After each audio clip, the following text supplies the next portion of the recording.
श्रीराम श्रीगुरु श्री राधा श्रीगुरु श्री अनंत जुगधारार समस्त सभ्य समस्त भक्तमंडली और समस्त दर्शक को आम स्वागत।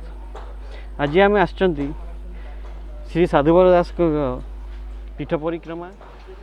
यही होचंती श्री श्री श्री सिद्धपुरुष साधुवर दास। एबे आम जीवा तांकर मठ को।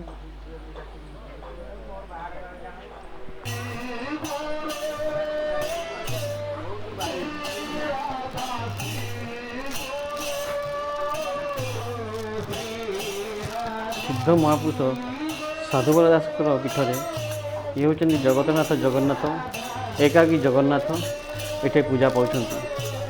यह आप देखुं तांकर 10 अवतार।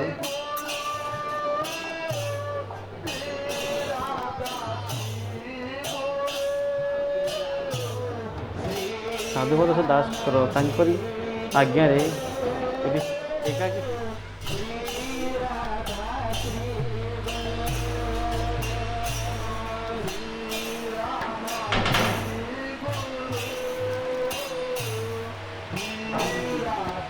ये हूँ संकटमोचन महावीर हनुमान। ये पूजा पाँच।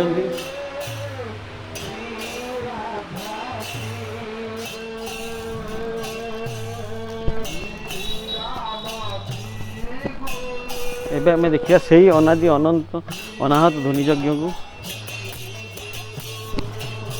ये हूँ यज्ञ कुंड से अनादि अनंत अनाहत ध्वनि यज्ञ।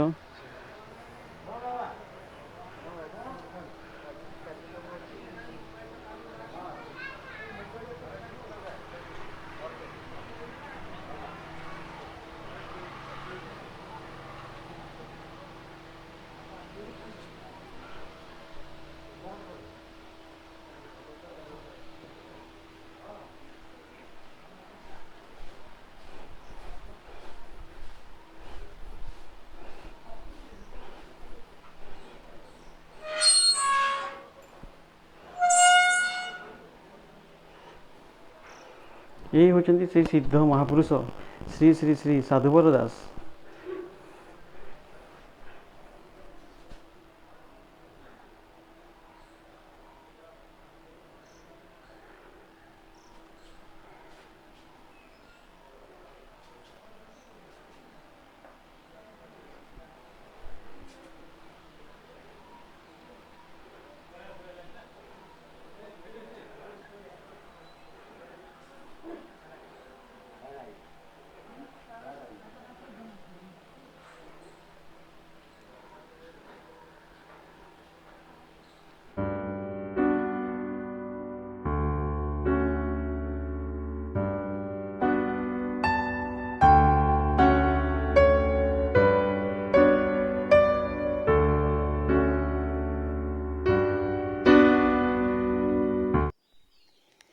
श्रीराम श्रीगुरु श्री राधा श्रीगुरु।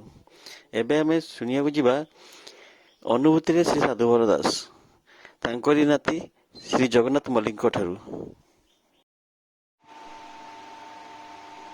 जहाँ शुणी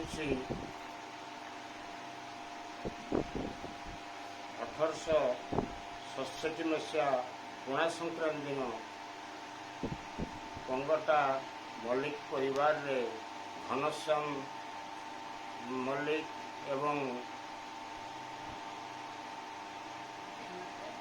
जानकी मल्लिक अवश्य गोटे पुत्र संतान जन्म होता।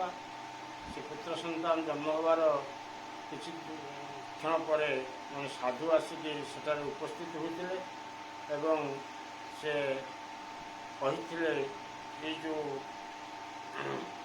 शिशुटी जन्म होती ये भविष्य में जड़े महान साधु हम उनकर नाम रख साधु ताही होता ताहा सत्य परिणत है।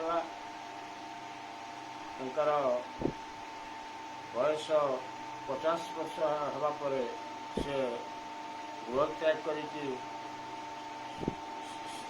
सन्यास व्रत अवलम्बन करके धाम आसिकी आश्रम करके रही ଏବଂ ସାଧନା କରି ବହୁତ ସିଦ୍ଧି ସେ ଲାଭ କରିଥିଲେ। ସେ ଅନ୍ନପୂର୍ଣ୍ଣା ସାଧନା ଜାଣିଥିଲେ ଏବଂ ତ୍ରିପୁରା ସାଧନା ମଧ୍ୟ କରିଥିଲେ। ତାଙ୍କର ବାକ୍ ସିଦ୍ଧି ହୋଇଥିଲା। ଯାହାକୁ ଯାହା କହିଦେଉଥିଲେ ତାହା କାର୍ଯ୍ୟରେ ପରିଣତ ହେଉଥିଲା। ବହୁ ସ୍ଥାନରେ ସେ ଆଶ୍ରମ କରିଥିଲେ। ବାଲିପାଟଣା, ମାଣିକତିରା, ବ୍ରାହ୍ମଣୀପୁର, ବନପୁର, ବିରଜାପୁର ଏବଂ କୁଶିକଣାଠାରେ ସେସବୁ ଆଶ୍ରମ କରିଥିଲେ। ବହୁ ଭକ୍ତ ମଧ୍ୟ ତାଙ୍କର ଥିଲେ। ବହୁ ହଜାର ହଜାର ଲୋକଙ୍କୁ ସେ ଦୀକ୍ଷିତ କରାଇଥିଲେ।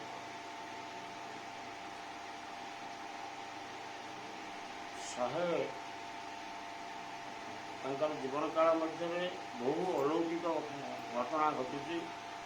ବହୁ ଯେତେବେଳେ ମେଡ଼ିକାଲ ସାଇନ୍ସ ଫେଲ୍ ମାରିଥିଲା, କୁଷ୍ଠ ରୋଗକୁ ବଡ଼ ରୋଗ ହେଉଥିଲା, ସେଥିପାଇଁ ଔଷଧ ହୋଇନଥିଲା, ସେ ନିଜେ ଔଷଧ ତିଆରି କରି ବହୁ ରୋଗୀଙ୍କୁ ରୋଗମୁକ୍ତ କରିଥିଲେ।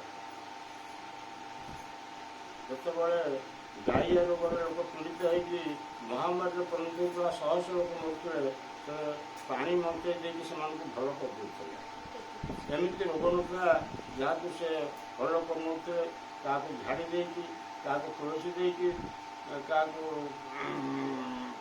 ଔଷଧ ଦେଇକି ସେ ବହୁ ରୋଗୀଙ୍କୁ ଭଲ କରିଥିଲେ ଏବଂ ବହୁ ଲୋକଙ୍କୁ ସଜ୍ଜନ ଦେଇଥିଲେ।